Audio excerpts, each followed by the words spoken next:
if you would like some cod liver oil mixed with a high vitamin D butter oil, which is how Dr. Weston Price said the product should be produced. It's food, it's not a supplement. So you get the most out of it. He basically said if you take a cod liver oil without the vitamin D butter oil, you don't get as much out of either. So this is blended together. You just go to greenpasture.org, use promo code Allison, you get 10% off. I buy a bunch of jars at a time. I'll buy like 5 or 6 at a time. And I believe you have an account and you buy 6, you get 10% off anyway. And then you get another 10% off if you use Allison as your promo code. Okay. So this is what we do: the fermented cod liver oil and concentrated butter oil blend. We like the cinnamon tingle flavored gel, but they do make capsules if you are like, that sounds disgusting. Cinnamon and fish oil, I just can't do it. But I tell you, my 4-year-old and my 2-year-old do take this every day. And I did not have to threaten them with sticking their heads in the toilet or anything in order to get them to take it. They take it pretty well. So just start early. Dr. Meryl Nass is back. She is going to talk to us about a whole lot today. But we're going to start with Elon Musk saying that Biden ordered, quote, insane slaughter of 150 million chickens, but calls our USDA policy to stop bird flu spread. So, right, the tweet was like, yeah, this is true. Biden did it. It dates back to this news that came out. It was a White House press conference where the press secretary said that the Biden administration directed the mass killing of 100 million chickens.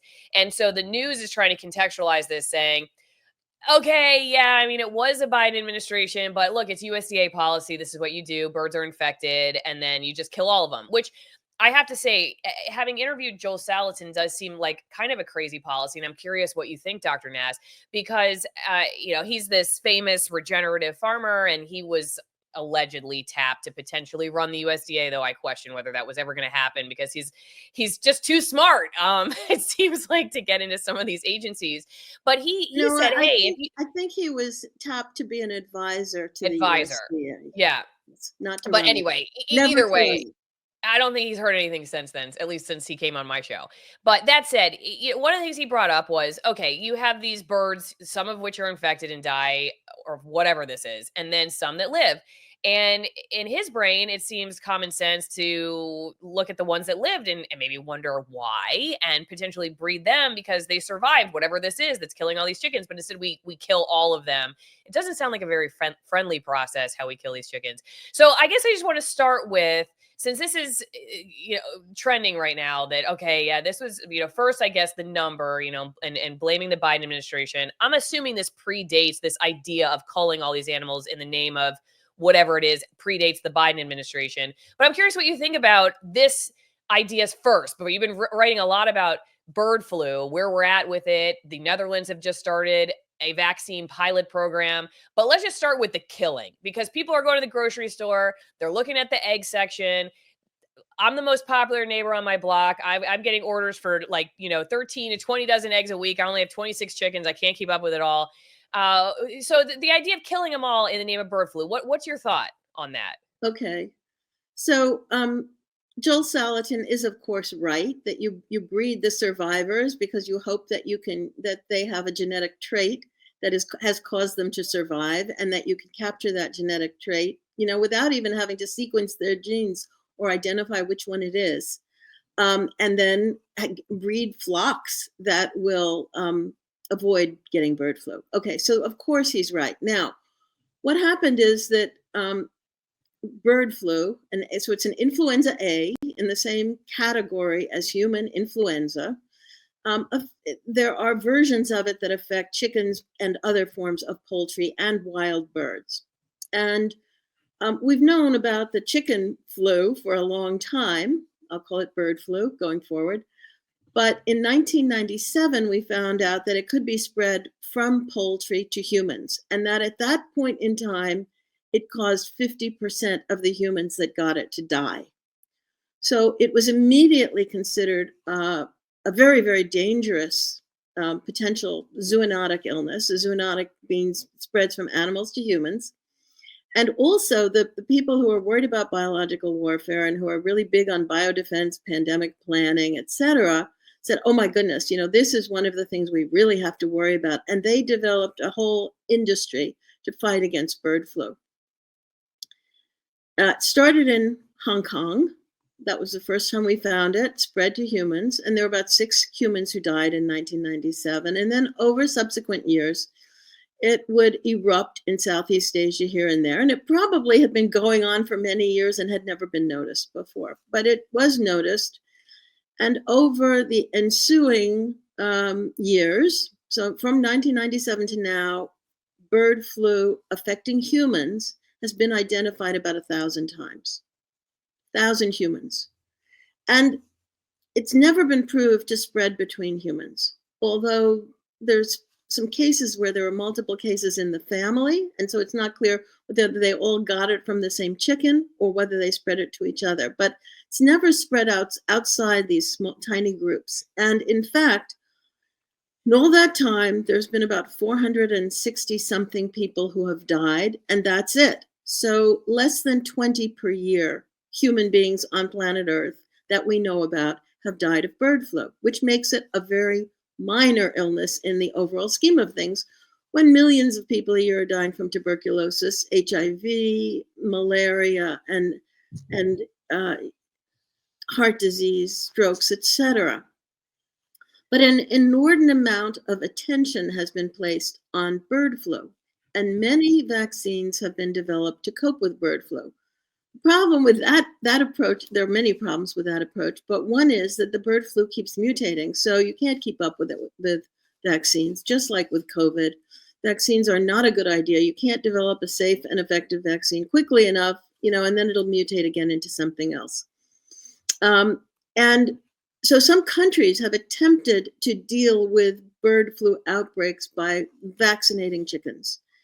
And that's happened in Mexico, and that's happened in some other countries. And now, as you said, it's about to happen in Netherlands. The problem with that, as I said, is that although we have all these vaccines, the reason we have all these vaccines is because none of them work very well. So we've got lots of vaccines, and you vaccinate the chickens, and then there's a mutation, then you vaccinate them, and then you vaccinate them. And in some cases, you're vaccinating the same chicken 7 times. Sounds like And my this is husband in the Marine Corps. exactly. And you are requiring people to handle them many times, which means that if in fact bird flu is in that flock, right, the humans are being exposed more and more. There are 20-some human cases of bird flu in the United States that have occurred during the last few years, and virtually all of them, there's 70 cases in the US, and about 24 have occurred in people who are handling poultry and culling poultry. So the more you vaccinate, the more you cull, the more exposure to people, and the more likely people are to get it. Well, there's a theoretical risk, and this risk has justified, a $2 billion culling program over the last 2.5 years in the United States. The theoretical risk is that bird flu will occur in humans, and it will mutate so that it can spread human to human, and it will also mutate to. Right now, we have a very mild strain in 99% of our cows and our chickens. We have a strain that doesn't really bother humans except to cause pink eye or mild cough. So equivalent to a cold, really, is the bird flu we have now. So you don't have to worry about it affecting people. But what if it mutates? So if it mutates and suddenly starts to spread person to person, and becomes a killer virus instead of a pink eye virus, then we would have a big problem on our hands. And so the biodefense warriors, some people refer to them as the biodefense mafia, because they've managed to induce the US government to spend over $150 billion of taxpayer money on preparations for this, terrible thing that hasn't happened yet, such as, biodefense. So we've got vaccines, we've got drugs, we've got protocols, we've got PPE for all this, but we don't have a deadly epidemic. So we've spent a couple of $1 billion culling poultry and preparing for a bad bird flu epidemic over the last couple of years. And over the last 28 years, we've spent $150 billion getting ready for biological warfare or deadly pandemics. And none of this has really happened. So At what point do we say enough is enough? We'll deal with it when it happens. The other way of looking at this is that it spreads via wild birds. So these bird flu viruses are common in the wild bird population. And if you look at migratory fowl, for example, and the Navy did a study 16 years ago, and they looked at about 10,000 birds that were caught, and 10% of them contained an avian flu virus. The birds weren't sick. In general, they were not sick from these avian flu viruses, but they carried them. And so the wild birds will continue to spread them as they fly into chicken barns, or the bird droppings land on the ground and cows are in that pasture. The cows will graze on the grass and may pick up these bird flu viruses, and there's nothing we can do about that. So as long as cows are out to pasture or chickens are out to pasture, or they have any exposure to wild birds, this is going to be a problem. And again, one of the solutions has been to put netting over the birds, but still the bird droppings from the wild birds don't stop. They get through the netting. To put PPE, to put gowns and gloves and masks on the people who work with the chickens and the cows. That hasn't stopped it either. So we haven't found a mechanism to stop it.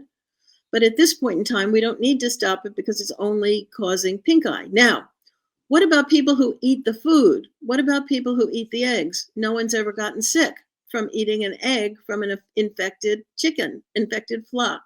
So this is not a virus. It's a foodborne infection.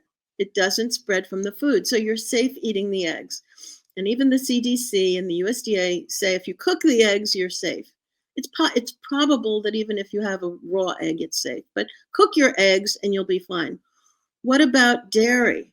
Nobody's gotten sick from drinking milk, even raw milk, definitely pasteurized milk, or eating the cheeses of infected cows.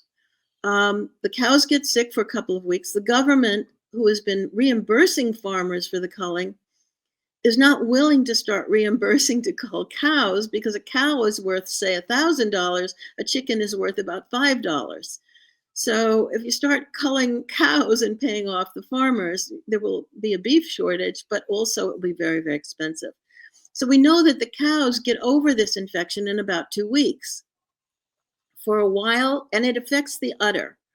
So it does get into the milk. There's no question that this virus gets into your milk, and when the milk is highly infected, it actually changes color. It becomes more yellowish and thicker, and you can look at it and they throw the milk away. But before that happens, nobody knows that there's a little bit of virus in the milk, and so that milk has gotten out into the supply chain and people have drunk it and nobody's gotten sick from it as far as FDA or CDC is able to ascertain. So we don't have to worry about this as causing a problem in humans through food. So what's the problem? The problem is, are the cows going to be permanently affected? Well, some of them are. So some of them have reduced milk production and they wind up being sold off for beef. But most of them do not. They get over it and they're okay. What we don't know is how many chickens, ducks, geese, and turkeys are going to get over it and being okay because we've been slaughtering them by order of the USDA, slaughtering the entire flock, the entire chicken house, and sometimes 1 million at a time on certain properties. So do we need to do that? We don't know because apparently we haven't done the right test. We haven't allowed the birds to live and see what happens.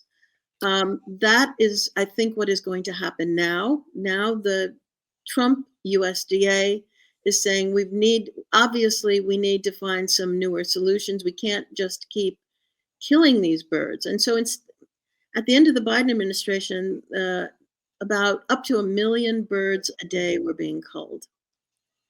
Jeez. In the last 10 to 12 days, there have only been 200,000 chickens that have been culled. Still a lot. It's a lot, but it's orders and orders of magnitude less than what was happening during I the can't even believe, is that because we don't have any left? I mean, it seems like we've just killed them all. We only have 200,000 left each day to kill. We kill them a million a day at this point. We're going to run out of chickens. They're going to have to come to my farm, I guess, and start adding my chicken. And I want to ask you in a second, too, about the testing. I'm showing a graph somebody over on Local shared from Dr. Peter McCullough's Substack, which talks about the testing. Are we even getting this right? I mean, from what Salatin was telling me, we're using PCR tests, which nobody in my audience anyway, at the very least, trust at this point. But before we go any further, the math we're about to talk about is going to make you think you've had a little bit too much Allison wine promo. You probably haven't, because you probably haven't even signed up for the club yet. Why haven't you? All of this stuff will start making a whole lot more sense, I think, after a couple good glasses of wine. So go get some Allison wine promo. You'll get 6 bottles of my favorite wines every 3 months. These are hand selected for the stuff I like. They are from vineyards that have, in some cases, been around for over 200 years, grapes that are grown between 6,000 and 9,000 feet in elevation, families that have been using old world winemaking techniques for generations and generations. None of the fillers and dyes and flavorings and stuff that's added to a lot of grocery store wines. Are very clean products, and they're just very, very good. You will not go wrong with any of them. And they'll always show up at your door every couple of months. So if you're not a wine drinker, you always have a gift on hand. Somebody's chickens test negative for bird flu, go bring them a bottle of wine. Test positive for it, they probably need it even more. All right, AllisonWinePromo.com. Thanks everybody who's already on the Wine Club.